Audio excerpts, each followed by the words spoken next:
So we will start.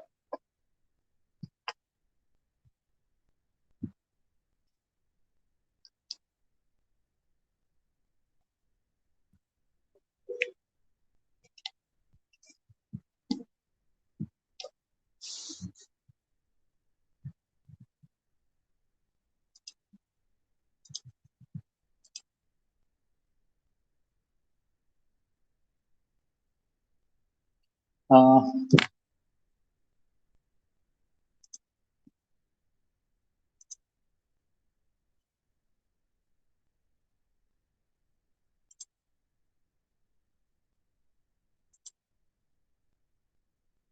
ठीक है.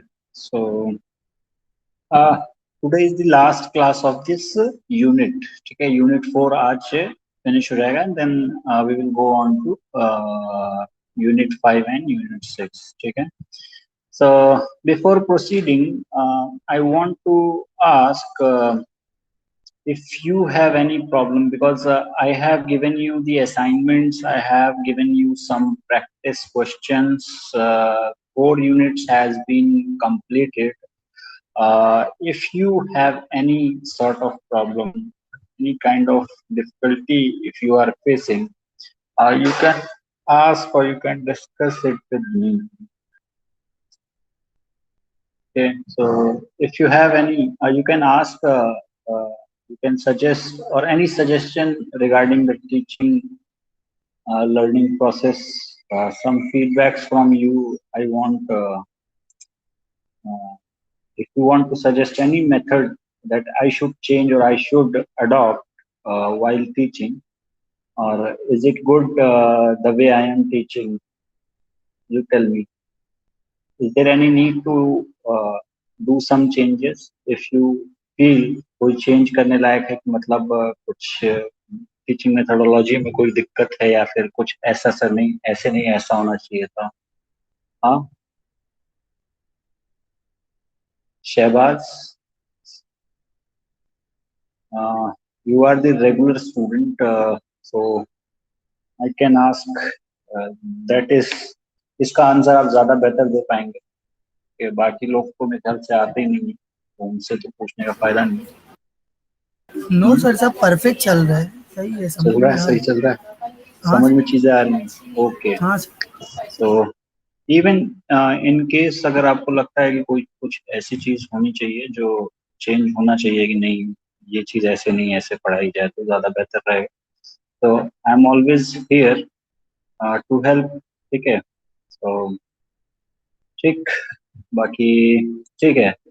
और अगर कोई दिक्कत आती है, परेशानी आती है, देखिए सारे रिकॉर्डेड लेक्चर्स जो हैं वो क्लासरूम पे अपलोडेड हैं. असाइनमेंट सारे के सारे क्लासरूम पे uploaded. Yes.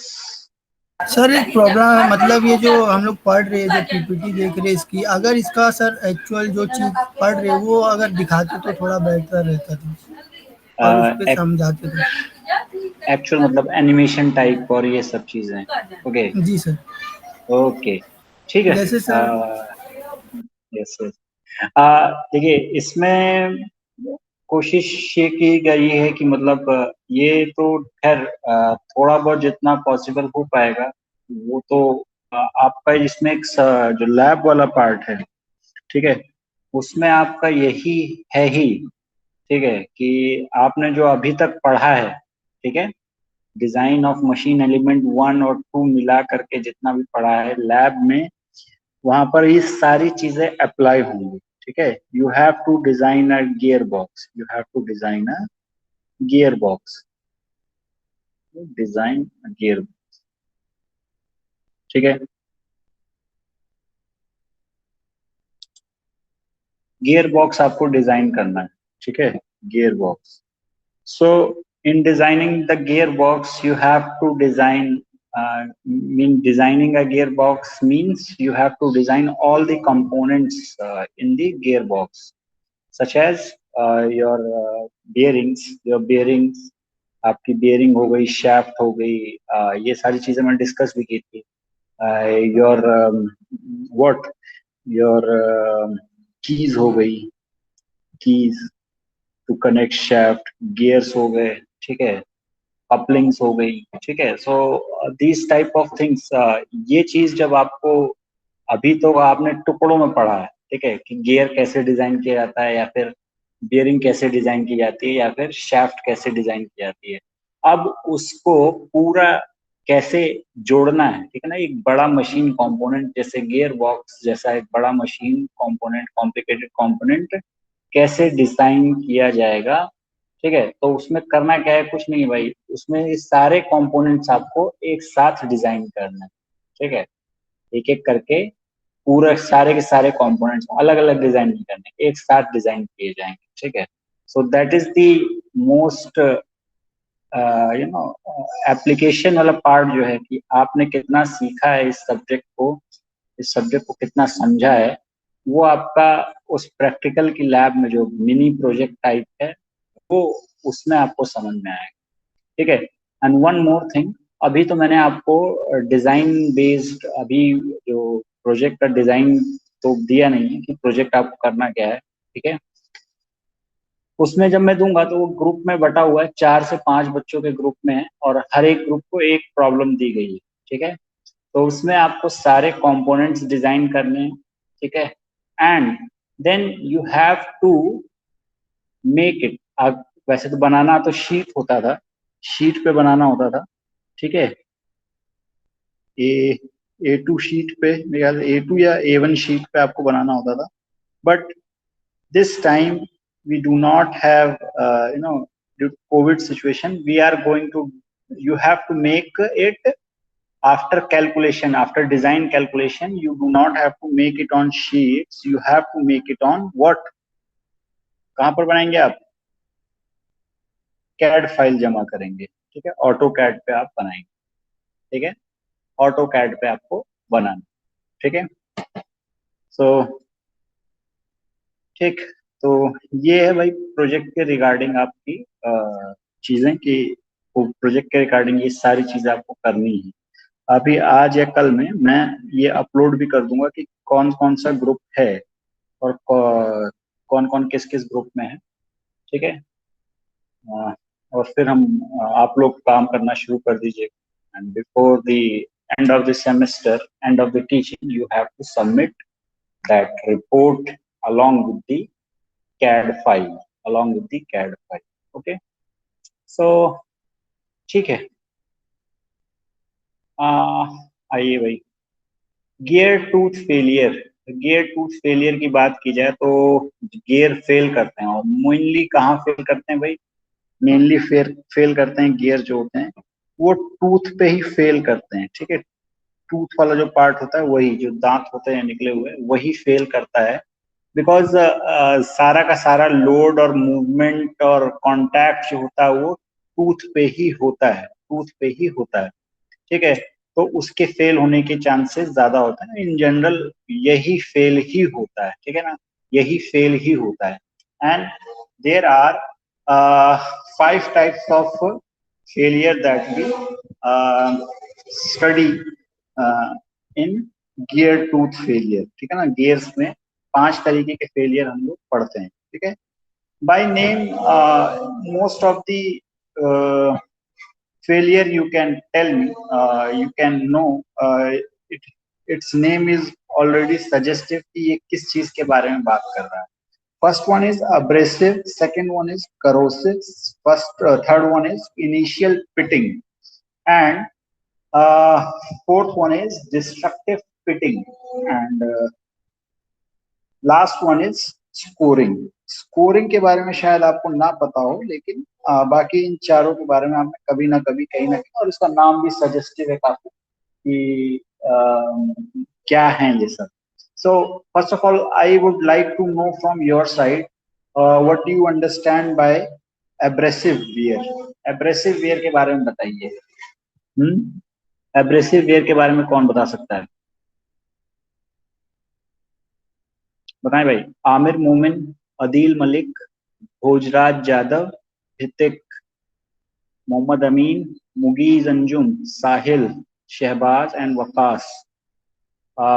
You people tell me, what do you mean by abrasive wear? Abrasive wear क्या होता है भाई, किसी को कोई आइडिया है? एब्रेसिव का मतलब क्या होता है? What do you mean by abrasive? या एब्रेसिव का कहीं इस्तेमाल किया हो आपने? एब्रेसिव का कहीं इस्तेमाल किया हो? Sir yes. एब्रेसिव कटर होता है। हाँ हाँ, उसमें जो ग्रेन ग्रेन साइज रहता है हाँ उसके ऊपर उसका डिपेंडिंग रहता है कि कितना मटेरियल उसका कट हो रहा है। हाँ। तो देखिए, आपने तो बता दिया, कटर की बात कर दिया, वो तो अब्रेसिव कटर या ग्राइंडर जो भी आप कह लें उसे, ठीक है।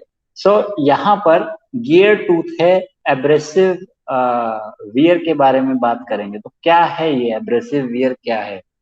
यहाँ से इसके कॉन्टेक्स्ट में बताइए। एब्रेसिव्स के बारे में तो जान गए कि छोटे छोटे पार्टिकल्स होते हैं जो कि काफी हार्ड होते हैं, ठीक है, जैसे आपका सैंड पेपर होता है। Sand yes paper sir. की अगर बात करें, या ग्राइंडर जो होता है, ग्राइंडिंग कटर जो होता है, ठीक है, तो वो सब के सब एब्रेसिव पार्टिकल से बने होते हैं, हार्ड पार्टिकल से बने होते हैं। सिलिका, एल्यूमिना, ठीक है, सिलिकॉन कार्बाइड, डायमंड, डायमंड के पार्टिकल्स, ठीक है, तो these are very hard particles, ठीक है।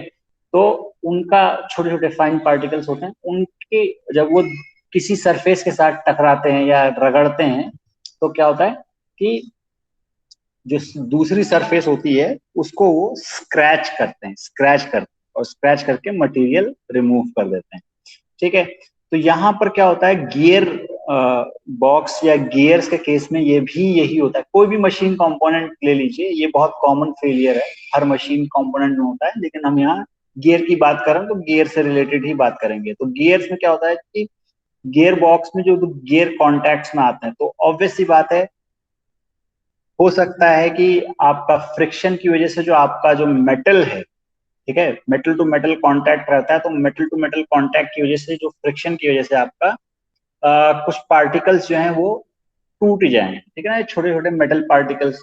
अब ये मेटल पार्टिकल्स जो हैं वो दोनों टीथ के बीच में है, दो टीथ के बीच में आएंगे, ठीक है, सॉरी, ठीक है, दोनों टीथ के बीच में आएंगे, ठीक है, ठीक, ठीक है। जब ये मेटल पार्टिकल्स या जो दूसरे डस्ट पार्टिकल्स बाहर से और अंदर से ही कुछ भी हो सकता है, मतलब अंदर के पार्टिकल भी हो सकते हैं कि अंदर के पार्टिकल टूट गए हों और वो अब इन दो सरफेसेस के बीच में आ गए, ठीक है। तो अब या फिर हो सकता है कि बाहर से कोई पार्टिकल आ गया हो अंदर, डर्ट वगैरह, ठीक है, तो वो क्या वो करते हैं कि इन जब दो सरफेसेस के बीच में आएंगे तो इसके बीच में कांटेक्ट जैसे ही आएगा तो these debris or particles, hard particles, will try to scratch the surface of the tooth, surface of the tooth, ठीक है। And such type of failure, इस तरीके का फेलियर जो होता है एब्रेसिव फेलियर या एब्रेसिव वियर कहलाता है, एब्रेसिव वियर कहलाता है, ठीक है। और ये जो पार्टिकल्स आते हैं इन्हें क्या कहते हैं, एब्रेसिव पार्टिकल, एब्रेसिव पार्टिकल, ठीक है। यही अब्रेसिव अब्रेशन का काम करते हैं, मतलब स्क्रैच करने की कोशिश करते हैं, स्क्रैच करने की कोशिश करते हैं, ठीक है। तो ये आपका अब्रेसिव फेलियर है, अब्रेसिव वियर या एब्रेसिव फेलियर है। तो इसको रोकने के लिए गियर बॉक्स में, इसको रोकने के लिए क्या करना चाहिए कि गियर बॉक्स में लुब्रिकेंट हम इस्तेमाल करते हैं, ठीक है ना। तो लुब्रिकेंट जब भी सप्लाई करें, बार बार जब भी सप्लाई करते हैं, तो क्योंकि वो लुब्रिकेंट पूरा सर्कुलेट होता है ना, लुब्रिकेंट जो होता है पूरे गियर में सर्कुलेट होता है और फिर जाके नीचे बैठता है, ठीक है। ये पूरा यहाँ टब है, यहाँ से सप्लाई किया, ठीक है, और फिर ये इस पे लग करके वापस नीचे आता है। देन अब वापस जब ये यहाँ नीचे आया ना, वापस इसको सक करने के जो वापस भेजा जाए उससे पहले हम इसको फिल्टर कर लें, उससे पहले हम फिल्टर कर लें, ताकि यहाँ पर लुब्रिकेंट के साथ, लुब्रिकेंट के साथ कोई अब्रेसिव पार्टिकल ऊपर ना जा पाए या गियर के टूथ के बीच में ना आ पाए, ठीक है ना। तो we should provide an oil filter, an oil filter to filter out the abrasive particles, to filter out the abrasive particles। एक तरीका तो ये हो गया। दूसरा तरीका क्या हो गया भाई, we should increase the surface hardness, ठीक है ना, क्योंकि ये जो अब्रेशन हो रहा है ये किसकी वजह से हो रहा है भाई, ये हार्डनेस, अगर आपका मटेरियल हार्ड होगा, ठीक है ना, गियर टूथ मटेरियल हार्ड होगा तो उसको स्क्रैच करना टफ होगा, ठीक है ना, बहुत मुश्किल से आप इसको स्क्रैच कर पाएंगे, ठीक है ना। So if you provide hard material for the tooth surface, surface अगर उसकी हार्ड कर दें, और इसके कई तरीके हो सकते हैं, ठीक है, कार्बोराइजिंग, नाइट्राइडिंग और any other method, flame hardening, induction hardening, there are many methods to surface harden करने के लिए, ठीक है। तो आप उसकी गियर टूथ के सरफेस को ही हार्ड कर दें तो इसको स्क्रैच करना मुश्किल हो जाएगा, स्क्रैच करना मुश्किल हो जाएगा, और एब्रेसिव वियर को आप काउंटर कर लेंगे, ठीक है ना, एब्रेसिव वियर को आप काउंटर कर लेंगे, ठीक है।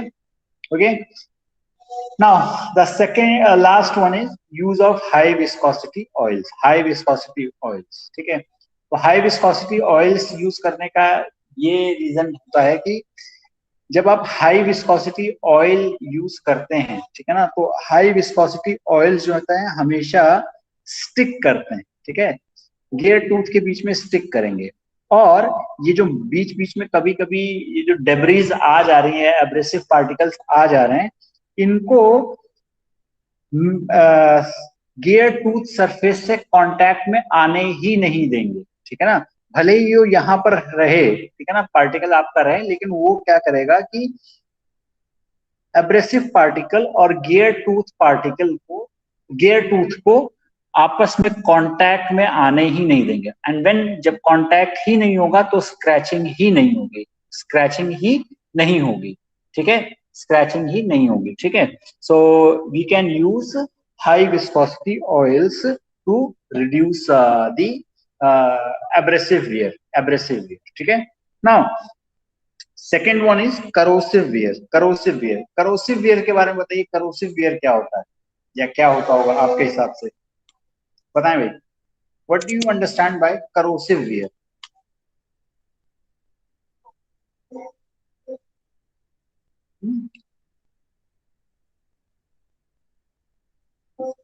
वकास, शहबाज, साहिल, मुगीज, मोहम्मद अमीन, हितिक, भोजराज यादव एंड अदील मलिक, आमिर मोमिन, बताएं भाई, करोसिव वियर से आप क्या समझते हैं?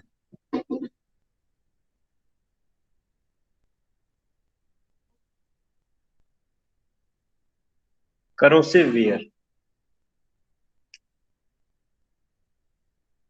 नो एनीथिंग, यू, कुछ ना कुछ तो हुआ। करोसिव वर्ड का, करोसिव का क्या मतलब होता है बताइए भाई, करोसिव का क्या मतलब होता है?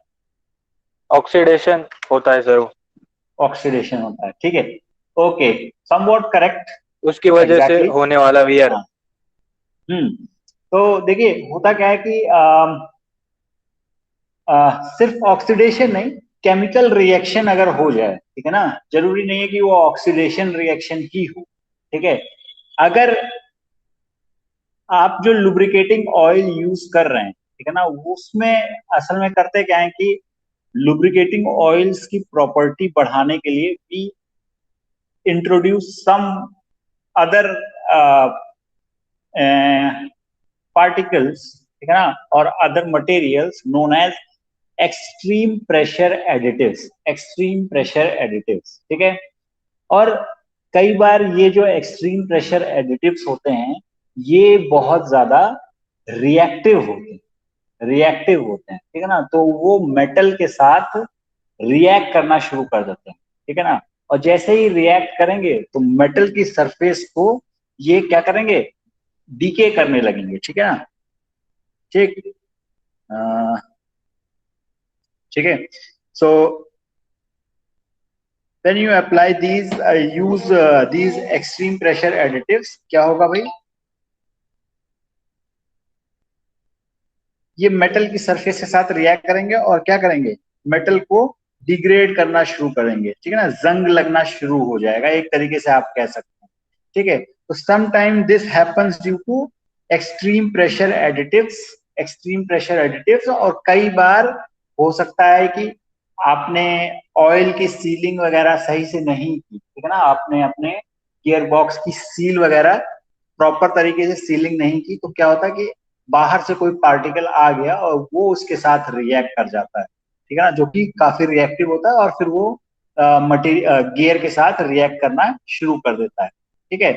तो इस वजह से बेसिकली यहाँ करोसिव का मतलब है कि केमिकल रिएक्शन होना शुरू हो जाए मेटल सरफेस के साथ, मेटल सरफेस के साथ, ठीक है। तो इसका जुगाड़ क्या है कि इससे बचा कैसे जाए भाई, बचा कैसे जाए, तो इसका इससे बचने का सबसे आसान तरीका क्या है भाई, आप अपने गियर बॉक्स को कंप्लीट एनक्लोजर में रखें, ठीक है ना, जो आपका गियर सिस्टम है उसको एक बंद डिब्बे में रखें और प्रॉपर सील प्रोवाइड कराएं, और प्रॉपर सील प्रोवाइड कराएं, ठीक है, प्रॉपर सील प्रोवाइड कराएं, ठीक है।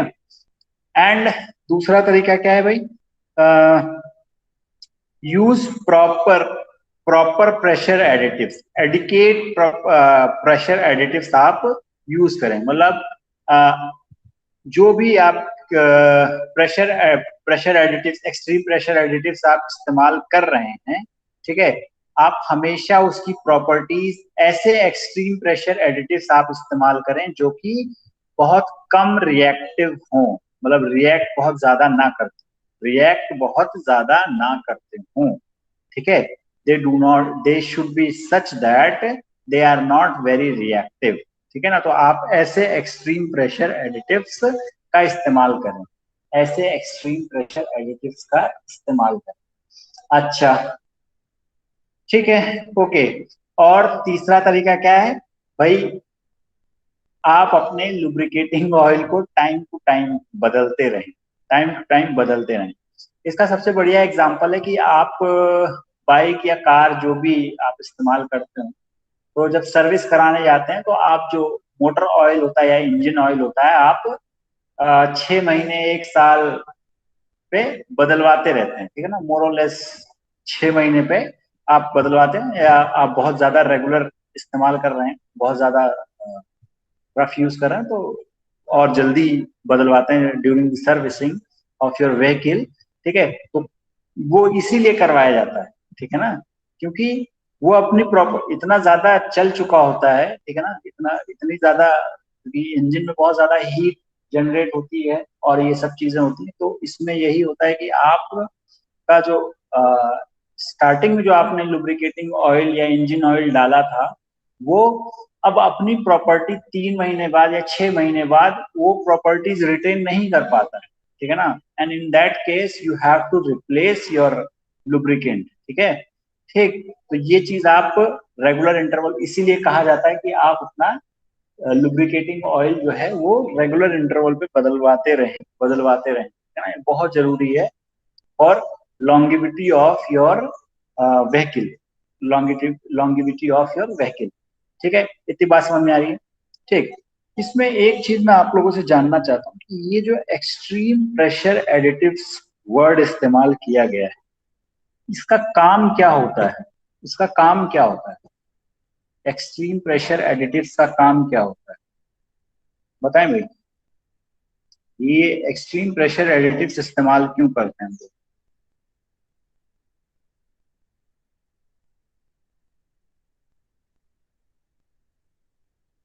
बताइए भाई, अदील मलिक, हितिक, मोहम्मद अमीन, साहिल,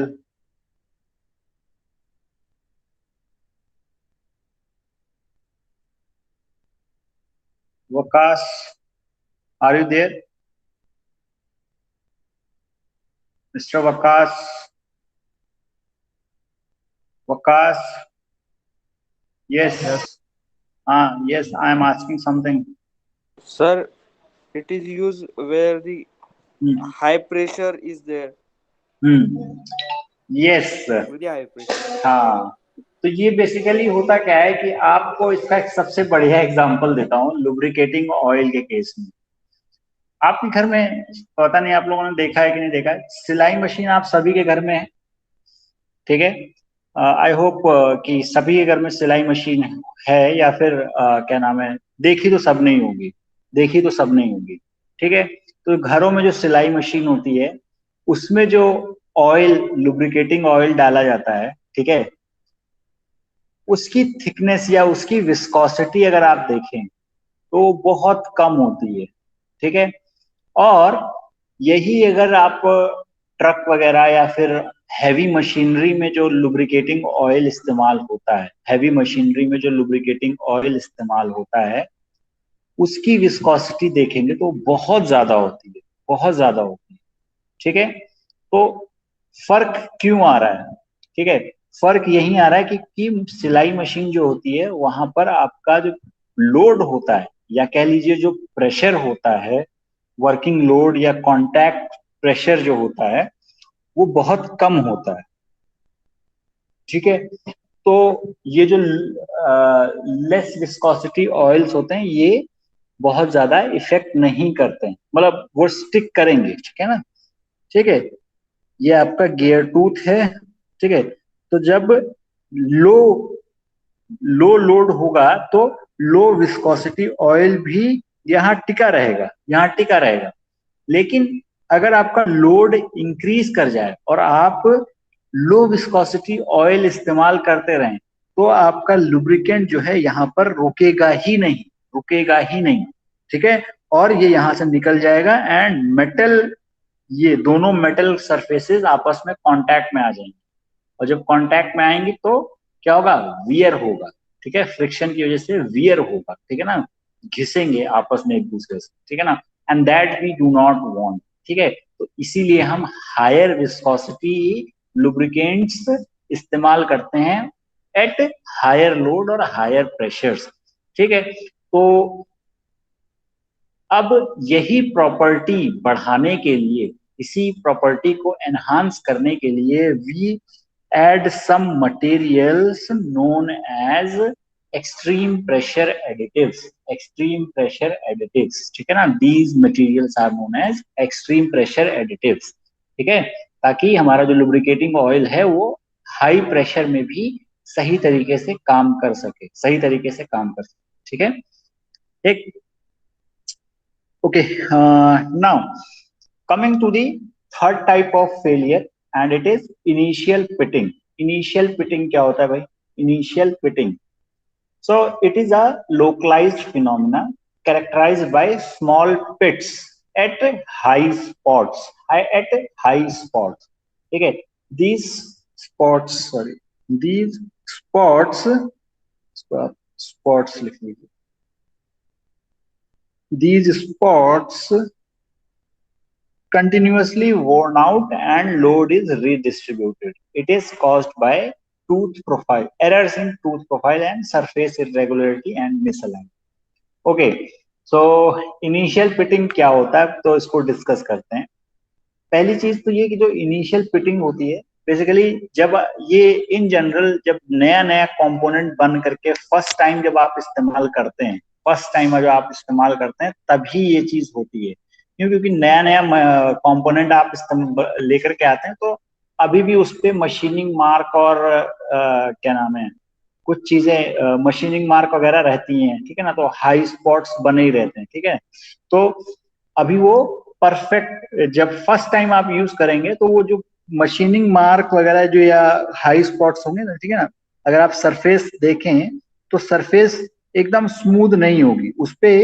जैसे आप किसी भी ऑब्जेक्ट की मशीनिंग करते हैं तो सम स्ट्रक्चर बनना शुरू हो जाता है, ठीक है, इस तरीके से मशीनिंग मार्क आना शुरू हो जाता है, ठीक है, ठीक। तो ये जो अगर आप इसको इस तरीके से देखें, इधर से देखेंगे, इधर से जब देखेंगे तो ये आपको कुछ ऐसा दिखेगा, ठीक है, कुछ एकदम फ्लैट नहीं दिखेगा, कुछ ऐसा वेवी स्ट्रक्चर दिखेगा, ठीक है, और इस तरीके से। और अब इससे क्या होगा कि जब दूसरा सरफेस इसके कांटेक्ट में आएगा तो ये प्रॉपर कांटेक्ट नहीं होगा, ये जो आपको ऊपर उबड़ खाबड़ जो स्ट्रक्चर दिख रहा है, यही जो ये जो उबड़ खाबड़ स्ट्रक्चर दिख रहा है यही जो है ना हाई स्पॉट्स का काम करेंगे, हाई स्पॉट्स का काम करेंगे, ठीक है ना। और ये जो हाई स्पॉट्स होते हैं, हाई स्पॉट्स का कहने का मतलब क्या है कि यहाँ पर स्ट्रेस बहुत ज्यादा होगा, यहाँ पर स्ट्रेस बहुत ज्यादा होगा, ठीक है।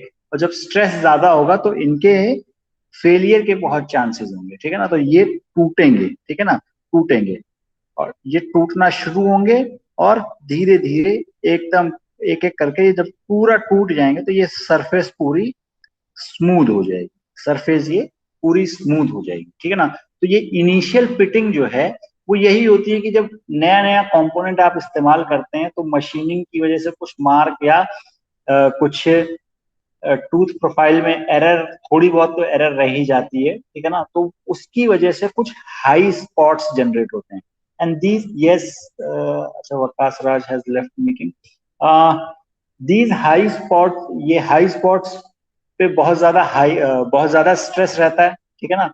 एंड ये हाई स्पॉट्स फिर टूटना शुरू करते हैं, ठीक है ना। तो इसी को हम कहते हैं कि इनिशियल पिटिंग, इनिशियल पिटिंग इसी को कहते हैं, ठीक है ना, इनिशियल। इसीलिए हमने कहा कि ना जब नया कंपोनेंट, मतलब फर्स्ट टाइम यूज या इनिशियली जब आप कंपोनेंट को यूज करते हैं तो ये कंपोनेंट जो है टूटना शुरू करता है हाई स्पॉट्स पे, ठीक है ना, हाई स्पॉट्स पे। और उसके बाद ये फिर नॉर्मल हो जाता है कि क्या नाम है, ठीक है। फिर इसके बाद जब एक बार ये स्मूथ हो गया, ठीक है, इनिशियली एक बार जब नया नया स्टार्ट किया तो थोड़ा बहुत ये फूटेगा, ठीक है ना, लेकिन उसके बाद जब ये सरफेस आपकी स्मूथ हो जाएगी उसके बाद ये नॉर्मली चलेगा, ठीक है ना। तो इसका नुकसान क्या है, हाँ, हमने कहा कि ये स्टार्टिंग में बस थोड़ा बहुत फूटेगा, उसके बाद ये प्रॉपर आगे चलेगा। तो इसमें दिक्कत क्या है, हाँ, कोई बताएगा इसमें दिक्कत क्या है, बताइए। कोई बताएगा कि what is the problem with this. जब इनिशियल फिटिंग हो रही है तो ये तो स्टार्टिंग की दिक्कत है, एक बार जब स्टार्ट हो जाएगी मशीन कुछ दिन चलेगी उसके बाद सब नॉर्मल हो जाएगा। तो प्रॉब्लम कहाँ है इसमें, हाँ, बताएं भाई, कौन बताएगा। सर वो टूट के गिरेगी तो फिर सरफेस को स्क्रैच करेगी ना। एग्जैक्टली, एग्जैक्टली, यही सबसे बड़ा इशू, ठीक है, कि जब ये टूटेंगे तो ये जो पार्टिकल्स जो हैं, छोटे छोटे, ठीक है, ये एब्रेसिव या डेब्रीज कह लीजिए, ये फिर वापस जाएंगे, क्या, कौन सा फेलियर करेंगे, एब्रेसिव वियर, ठीक है ना, एब्रेसिव वियर, और इसी वजह से ये सब नुकसानदेह है, ठीक है, ये इसलिए ज्यादा डेंजरस है, ठीक है, ठीक, ओके। तो ये मेनली होता किस वजह से कि आपके टूथ प्रोफाइल में एरर रहती है, सरफेस इरेगुलरिटी रहती है, या फिर आपने मशीन कंपोनेंट को सही से अलाइन नहीं किया, सही से अलाइन नहीं किया, ठीक है। और इसका रेमेडी क्या है भाई, इससे बचाव क्या है, प्रिसाइज मशीनिंग। जब आप मशीनिंग करें तो सही तरीके से, अच्छे से, मतलब जो आपने पेपर पर डिजाइन किया है, जितनी टॉलरेंस आपने पेपर पे डिमांड की है उतनी टॉलरेंस आपकी मशीनिंग के वक्त मिले, ठीक है। And correct alignment should be there, correct alignment should be there, ठीक है ना।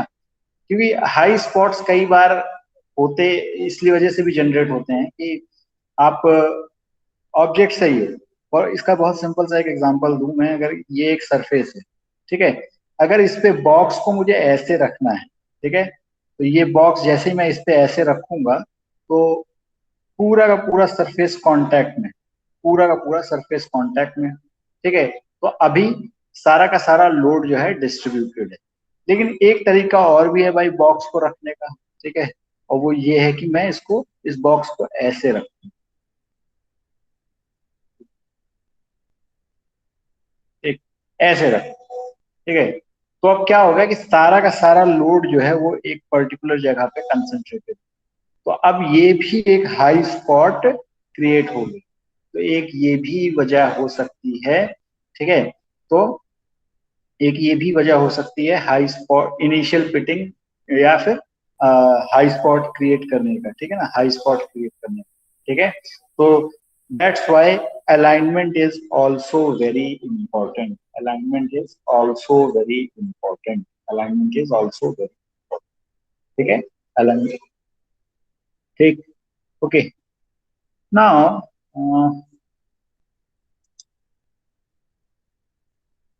ठीक, coming to the next type of fitting, failure, and that is destructive failure. Destructive failure क्या होता है? Sorry, destructive quitting. Destructive quitting क्या होती है? So destructive quitting जो होती है, ये बेसिकली बेसिकली फटीग फेलियर है. फटीग फेलियर, ठीक है. बहुत दिन से आपका गियर जो है, मशीन में गियर चल रहा है, अब साइक्लिक लोड लग रहा है. तो आप लोगों को याद होगा कि जब भी साइक्लिक लोड होता है, ठीक है ना, फॉर एग्जाम्पल अगर आपके पास स्टील है, ठीक है ना, स्टील की एक बार है, ठीक है, एक शाफ्ट है स्टील की, ठीक है, उस पर एक लोड लगा हुआ और ये शाफ्ट रोटेट करती, ठीक है. स्टील का जो यील्ड पॉइंट है या ब्रेकिंग पॉइंट जो है, ठीक है ना, स्ट्रेंथ कह लीजिए, अगर वो कितनी 100 MPa है, 100 MPa मान लीजिए, इस स्टील शाफ्ट की जो स्ट्रेंथ जो है 100 MPa, ठीक है. एक तो अगर इस पे साइक्लिक लोड लगा हुआ, मतलब क्या है कि इस तरीके का लोड लगा हुआ, कंप्रेसिव टेंसाइल, आधे टाइम कंप्रेसिव है, फिर टेंसाइल, फिर आधे टाइम कंप्रेसिव है, फिर टेंसाइल, तो क्या होगा भाई, ये जो मटेरियल है, ये जो शाफ्ट है, ये ब्रेक कर जाएगी, नॉट आफ्टर क्रॉसिंग व्हाट 100. ये हो सकता है 30 MPa पे ही फेल कर जाए, ठीक है. तो फटीग का मतलब है कि मेटल थक गया, ठीक है ना, साइक्लिक लोड की वजह से थक गया, और जो उसकी एक्चुअल स्ट्रेंथ थी उससे पहले ही ब्रेक कर जाए, और जिस पे वो ब्रेक करता है उसको हम क्या कहते हैं? एंड्योरेंस स्ट्रेंथ, ठीक है, एंड्योरेंस स्ट्रेंथ, ठीक है. तो फटीग फेलियर में यही होता है. इसका एक सिंपल सा एग्जांपल, अगर आपको फटीग फेलियर का एक सिंपल सा एग्जांपल अगर देना चाहूं, तो तार का एग्जांपल पहले भी दे चुका मैं आप लोगों को ये एग्जांपल, ठीक है. ये एक सिंपल वायर है, ठीक है. अब आपको इसको तोड़ना है, ठीक है, तो आप इसको खींच करके तोड़िए. एक तरीका तो ये है कि खींच करके तोड़ दीजिए, और दूसरा तरीका क्या है कि एक तरफ से आप इस वायर को होल्ड करिए, ठीक है, यहां से आपने इसको होल्ड कर लिया और यहां से आप इसको बस घुमाना शुरू कर दीजिए, ठीक है, या क्या करें, बेंड करना शुरू करें. पहले ऐसे बेंड किया, फिर वापस रिवर्स बेंड किया, इस तरीके से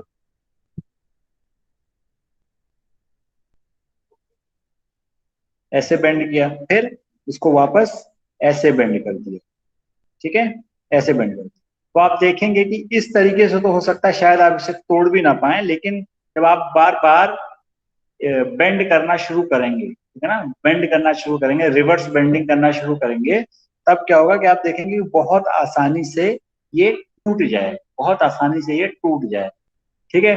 तो इसका यही रीजन ही होता है, क्या, ये बार बार आप क्या कर रहे हैं, कंप्रेसिव टेंसाइल लोड लगाते चले जा रहे हैं, ठीक है ना, तो साइक्लिक लोड लगा रहे हैं. बेसिकली आप जो बेंडिंग कर रहे हैं बार बार, उसकी वजह से साइक्लिक लोड लग रहा है, और साइक्लिक लोड की वजह से फटीग आ रहा है, मटेरियल में फटीग आ रहा है, ठीक है, मटेरियल में फटीग आ रहा है. और मटेरियल जो है साइक्लिक लोड की वजह से जब फटीग आता है, तो फटीग में मटेरियल जो होता है वो क्या, और कम पे, अपनी स्ट्रेंथ से कम पे ही टूट जाता है या ब्रेक कर जाता है, ठीक है ना. तो such type of failure is known as fatigue failure.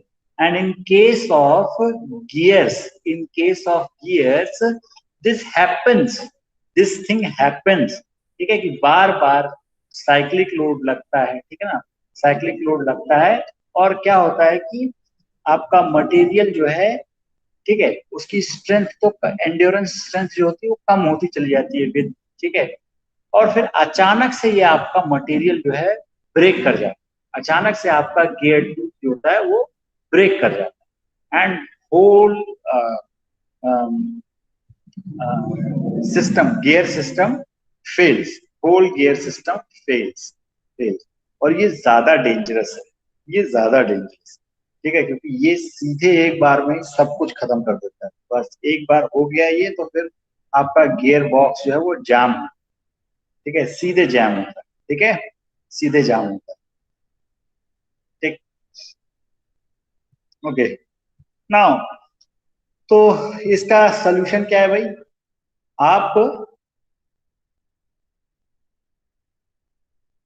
आप अपना गियर बॉक्स, जो गियर आप डिजाइन कर रहे हैं उसकी जो इंड्योरेंस स्ट्रेंथ है, ठीक है, इंड्योरेंस स्ट्रेंथ आप हमेशा ज्यादा रखिए, ऐसे मटेरियल इस्तेमाल करिए जो कि आपका, जिसकी एंड्योरेंस स्ट्रेंथ काफी ज्यादा हो, एंड्योरेंस स्ट्रेंथ जो है वो काफी ज्यादा हो, ठीक है।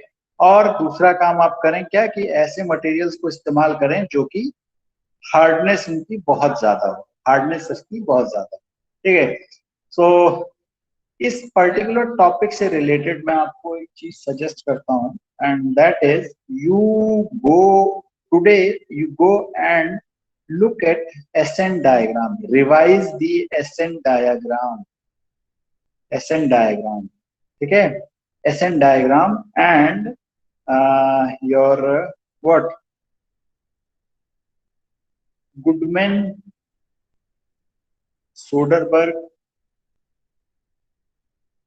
and Gerber parabola, Gerber parabola, Goodman line, Soderberg line and Gerber parabola, ये आप दोबारा आज जाकर के रिवाइज करके आए, ठीक है, आज आप जरूर इसे रिवाइज करिएगा, ठीक है ना, because it is related to fatigue failure, fatigue failure से रिलेटेड, ठीक है। S N diagrams, Goodman line, Soderberg line and Gerber parabola, this is related to your fatigue failure, and please do revise it, please do revise it, and in case if you feel any doubt, feel free to ask, feel free to ask, ठीक है। Now coming to the last type of failure and that is scoring, scoring क्या होता है, ठीक है।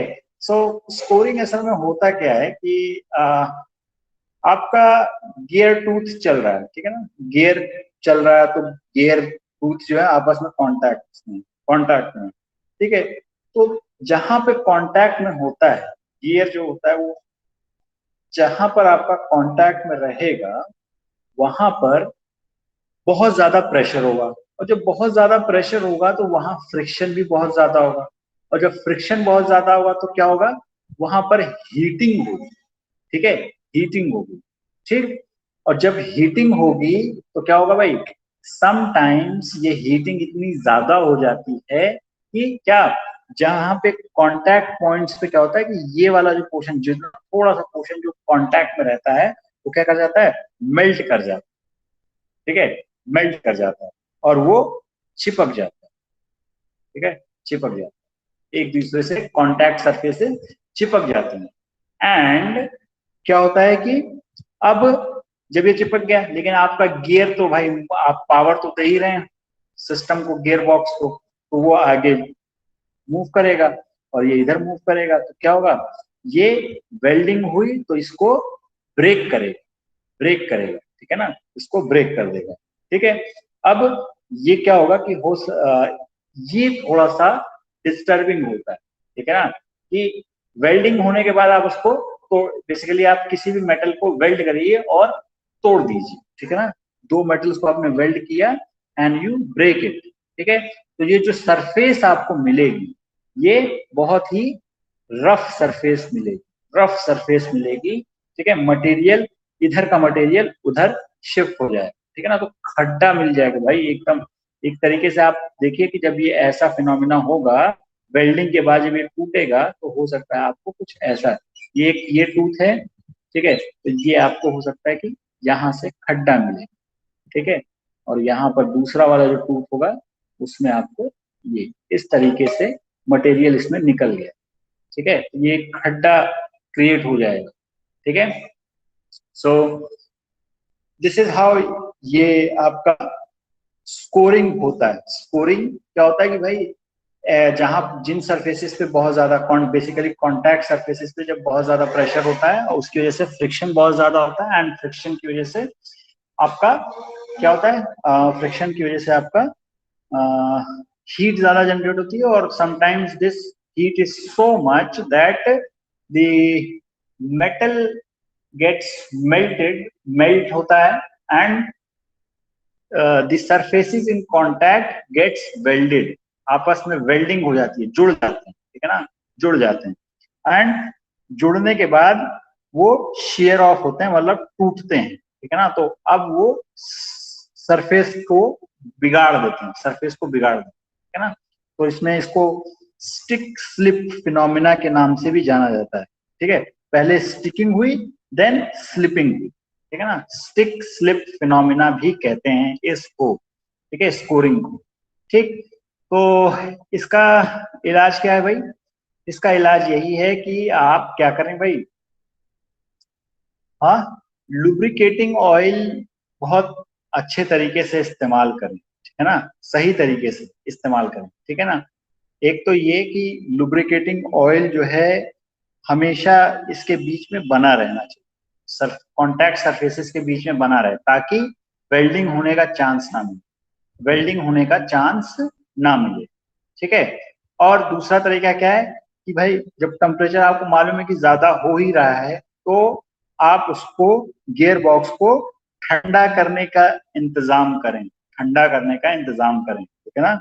और उसके लिए आप अपने गियर बॉक्स पे कि बाहर बाहर फिन्स अटैच कर सकते हैं, फिन्स लगा सकते हैं, ताकि आपकी कूलिंग जो है गियर बॉक्स की आसान, ज्यादा तेज कूलिंग, ठीक है ना। तो जो हीट जनरेट हो रही है फ्रिक्शन की वजह से, उसे आप रिमूव कर सकें, उसे आप रिमूव कर सकें, ठीक है।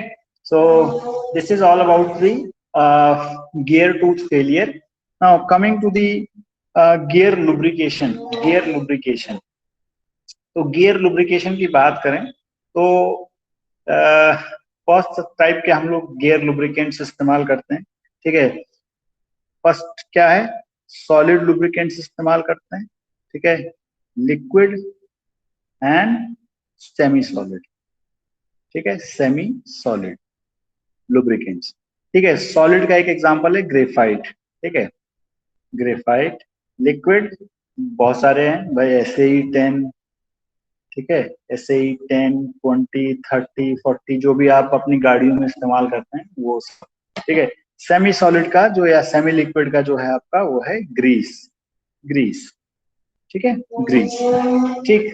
तो अब देखिए, ये बात तो ठीक है कि इस टाइप के हम लोग लुब्रिकेंट्स इस्तेमाल कर रहे हैं, ठीक है, लेकिन इनको गियर में या गियर बॉक्स में लगाते कैसे, ठीक है, इनको गियर या गियर बॉक्स में लगाते कैसे, ठीक है। तो एक तरीका है मैनुअल लुब्रिकेशन, एक है स्प्लैश लुब्रिकेशन और एक है प्रेशर लुब्रिकेशन, प्रेशर लुब्रिकेशन, ठीक है।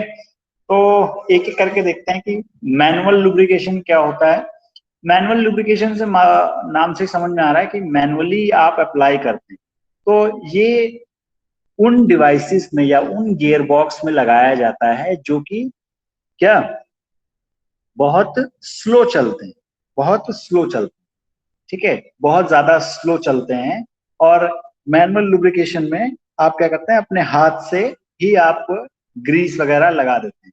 जैसे आपने गन्ना का जूस निकालने वाली मशीन देखी होगी, तो उसमें हम क्या करते हैं, मैनुअली उसको क्या नाम है, ग्रीस वगैरह उस गन्ने का जूस निकालने वाली मशीन में हम लोग मैनुअली लगाते हैं, ठीक है, ग्रीस वगैरह, ठीक है। इसी तरीके से आपकी चारा काटने वाली मशीनें होती हैं या जो बहुत स्लो स्पीड पे चलती हैं, बहुत ज्यादा हाई स्पीड पे नहीं चलती, ठीक है, तो उनमें हम लोग ग्रीस वगैरह जो है मैनुअली अप्लाई करते हैं। Then we have splash lubricant, splash lubricant.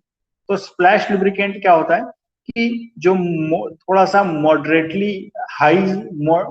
या हाई स्पीड गियर्स जो होते हैं उनमें हम ये इस्तेमाल करते हैं। और होता कुछ नहीं है भाई, एक बड़ा सा टैंक होता है, ठीक है, उसमें क्या भरा होता है, लुब्रिकेंट, उसमें क्या भरा होता है, लुब्रिकेंट, ठीक है, उसमें क्या भरा होता है, लुब्रिकेंट, ठीक। एंड ये आपका जो गियर होता है उसमें आधा सबमर्ज रहता है, ठीक है। तो when ever this gear moves, ठीक है ना, एट हाई स्पीड और एट मॉडरेट स्पीड जब ये मूव करेगा तो ये क्या करेगा, स्प्लैशिंग करेगा, इसको ये जो लुब्रिकेंट है इसको बिखेरना शुरू करेगा, ठीक है ना, इसको बिखेरना शुरू करेगा और पूरे के पूरे गियर बॉक्स में फैलाना शुरू करेगा, ठीक है ना। So this is known as splash lubrication system, ठीक है ना, स्प्लैश लुब्रिकेशन, ठीक है। And then the last one comes the pressure lubrication, ठीक है, प्रेशर लुब्रिकेशन, ठीक। तो जब आपके पास सिस्टम बहुत ज्यादा बड़े होते हैं, ठीक है, गियर बॉक्स वगैरह बहुत ज्यादा बड़ा है, तो वहां पर ये स्प्लैश लुब्रिकेशन काम नहीं करता है, ठीक है ना, क्योंकि बड़े सिस्टम्स में आप इस तरीके से छींटे मार करके आप हर जगह हर कॉर्नर पे आप अपना क्या नाम है लुब्रिकेंट्स नहीं पहुंचा पाते।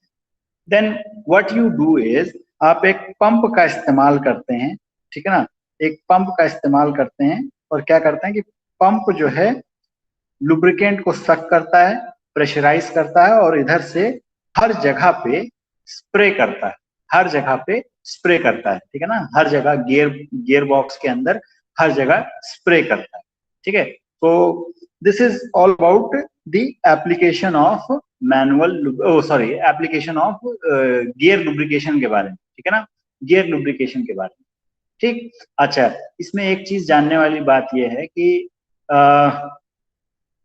कुछ जो आपका जो गियर क्या नाम है, ये जो लुब्रिकेंट्स हैं, ठीक है, इनकी प्रॉपर्टीज क्या क्या होती हैं, कोई बता सकता है?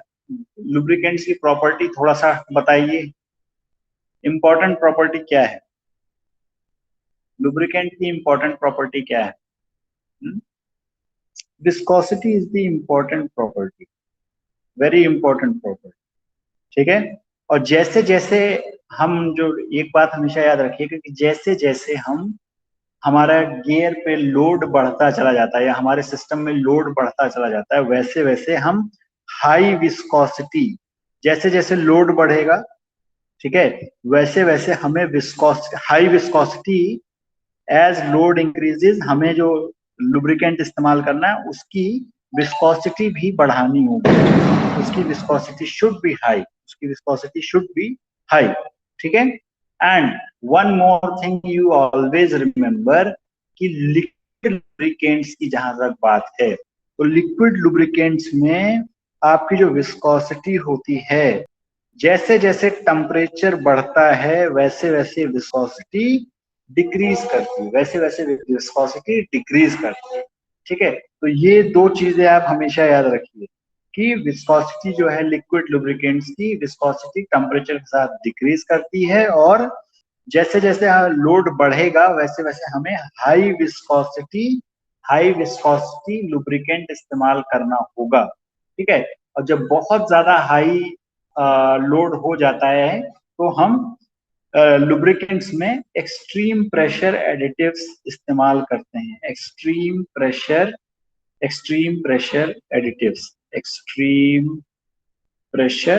एडिटिव्स इस्तेमाल करते हैं, एक्सट्रीम प्रेशर एडिटिव्स, ठीक है।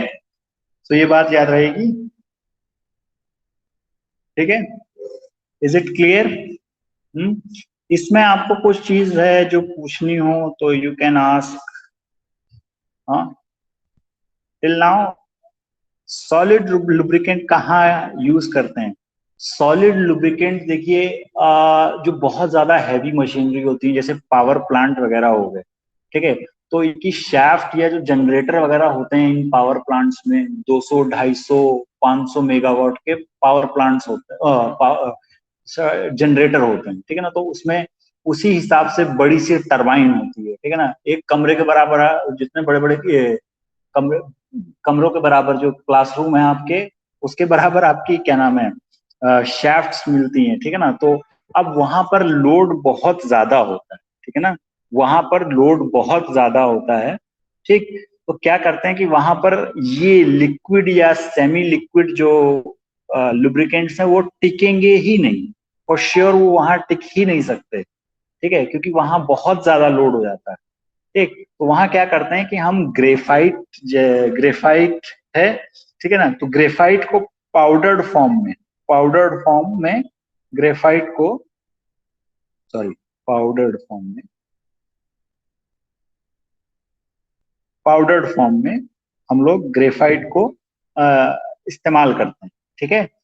ठीक, जहां हम लोग लुब्रिकेंट रखते हैं वो वहीं पर हम लोग ग्रेफाइट पाउडर फॉर्म में ग्रेफाइट को रखते हैं, ठीक है ना। तो इन सॉलिड लुब्रिकेंट्स की खास बात यही होती है कि ये बहुत हाई टेम्परेचर पर मेल्ट करते हैं, ठीक है। ग्रेफाइट का जो मेल्टिंग टेम्परेचर है वो 3600 डिग्री सेल्सियस है, 3600 डिग्री सेल्सियस, ठीक है।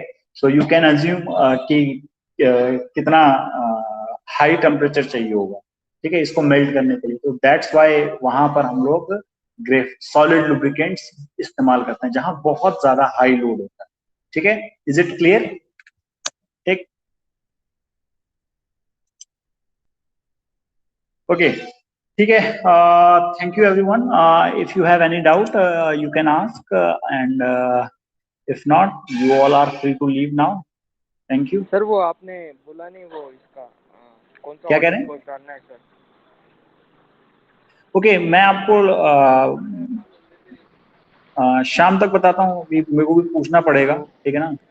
इसके लिए ऑडिट कोर्स के लिए पूछना पड़ेगा कि कौन सा ऑडिट कोर्स है अभी इस ठीक सेमेस्टर। ठीक ठीक ठीक, ठीक है सर। ठीक, ओके, ठीक है। Thank you. Anything else? No sir, no. Okay, अब मैंने असाइनमेंट दिए हैं, आप लोग असाइनमेंट जरूर से जरूर सबमिट कर लें। डेडलाइन जो है 15th ऑफ जून है, 15th June is the deadline, and all of you have to submit it on Google classroom. Google classroom पे अपलोड करना है, ठीक है, गूगल क्लासरूम पे। Please join that classroom.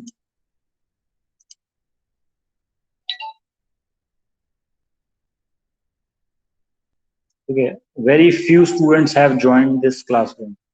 I am telling you, आप लोग regret करेंगे बाद में, ठीक है। So please take it serious this thing, and also tell your friends who are not coming to the class, please tell them, okay, no excuses for the assignments, and submissions will be granted, okay, no excuse, ठीक है। So please be serious from now onwards, ठीक है। Okay, thank you everyone. Class में regular रहें भाई, ठीक है। Thank you, all of you are free to leave.